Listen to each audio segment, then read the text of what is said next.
Hey there, folks. Merry Christmas. I hope you are enjoying your holiday. So, today I wanted to do something that is very Christmassy and discuss Darth Vader and why he's so cool. Of course, everyone knows Darth Vader. He's got that iconic samurai inspired helmet, he's got the red lightsaber, he was Anakin friggin' Skywalker for a time. That's all really cool. But what if I told you that he's actually cooler than you thought? He was actually a topic of study during my times as a philosophy student and a religious studies student. And you're probably going like, wait, he's a movie character. How could he spill into all of that? Well, let me introduce to you a book.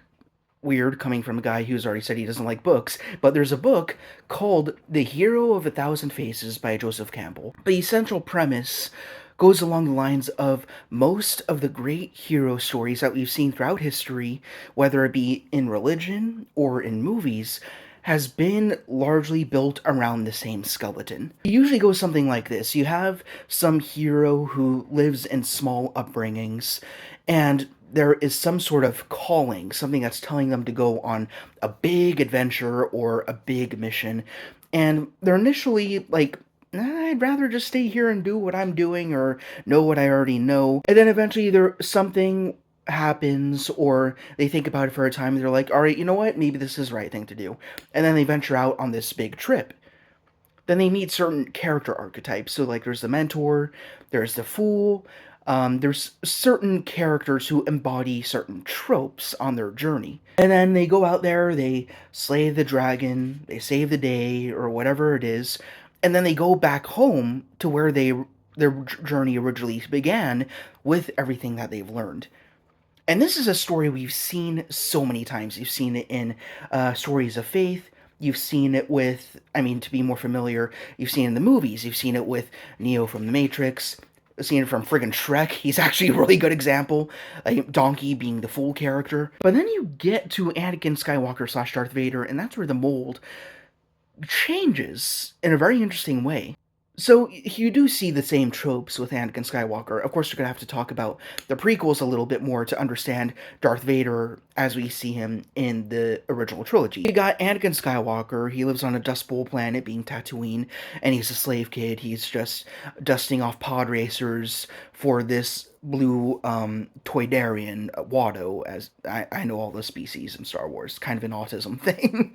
Then, of course, a Jedi approaches him and says, "You are a chosen one. You must go study." I don't know. I'm using Anakin, the Obi-Wan voice. It's clearly Qui-Gon Jinn, but he says, "You're the chosen one. We have need of you in the Jedi Order, and we want you to fight the bad guys." And he's like, "Well, I'll have to leave my mom behind and all of that," but ultimately he resolves to join the Jedi. And then he learns from the big masters like Qui-Gon Jinn, Obi-Wan Kenobi, Yoda, and all of that. But then, of course, he meets another important archetype in the hero's journey, being the love interest, of course, being Padme. So, up to that point, things are pretty straightforward, staying on the hero's journey track. But the thing that changes is from the usual hero's journey is Anakin Skywalker has certain temptations and he winds up giving in to them. I guess any hero can have those temptations, but the thing that makes Anakin so special is he falls. He fails. He's unable to save his mother. He foresees the death of his love, being Padme, and she dies as a direct result of him trying to save her. Ironic. And ultimately, he becomes a servant of the dark side. He becomes a bad dude, and that's where the story gets interesting, because now we see the traditional, ancient story of the hero turn on its head, and he becomes one of the main villains in Star Wars. And then you get into the original trilogy, and that's where he becomes even more fascinating, because then you get his son, Luke Skywalker, who follows the hero's journey step by step, beat by beat. Lives on a Dust Bowl planet, in fact, the exact same planet, Tatooine. And then there's a wise old Jedi who goes to tell him, "You are the chosen one. We need you to fight the bad guys." Then he's like, "I don't know. I kind of want to go to the Tossie station and get some power converters." But then his aunt and uncle are wiped out by the Imperials, and he's like, "Well, I got nothing else now. I may as well join you." Kind of just a matter of circumstance in this case. And then he learns under the exact same masters that Anakin did, being Obi-Wan and Yoda. Interesting. It's almost like poetry, as if it rhymes, right? And then he confronts his father, and the typical hero's journey and his Jedi Masters, this is where both would be saying, this is where you defeat the villain, but Luke does it differently. Instead, he says, what if the villain can be redeemed despite all the bad that they've done? And he does it. He gets his father to turn face and go back to the light. And ultimately, he dies in that process because a little extra Star Wars lore. The reason why Darth Vader was able to live is because the dark side was the only thing keeping him upright. There was almost no light left in this man. So it wasn't necessarily just the lightning from the Emperor's hands that killed him in the end. It was rather his sudden hard turn to the light side that happened so quick, and that's what made him give in and succumb to the Force almost. So there's a little bit more of a poetic justice in there. But that's why Vader is so interesting. Not just because he's a great villain, but because he was a failed hero. And the prequels are an interesting thing. I don't think they're the best movies ever, even though they are being more highly appraised these days, especially by people from my generation who have grown up with them.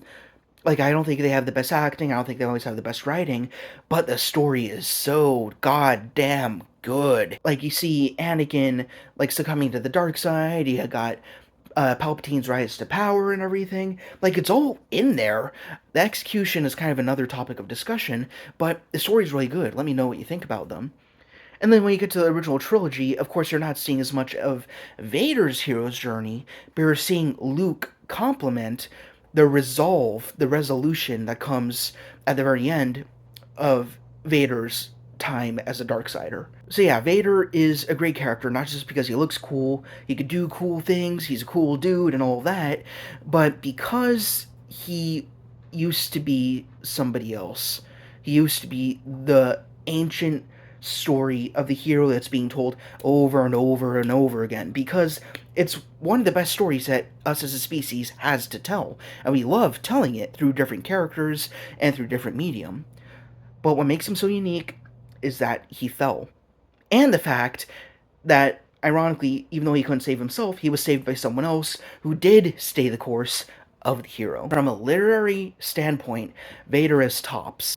Let me know what you think. Let me know if you agree, disagree, or if there are other villains that you think are better than him. But I don't know. It's a tough match. Difficult.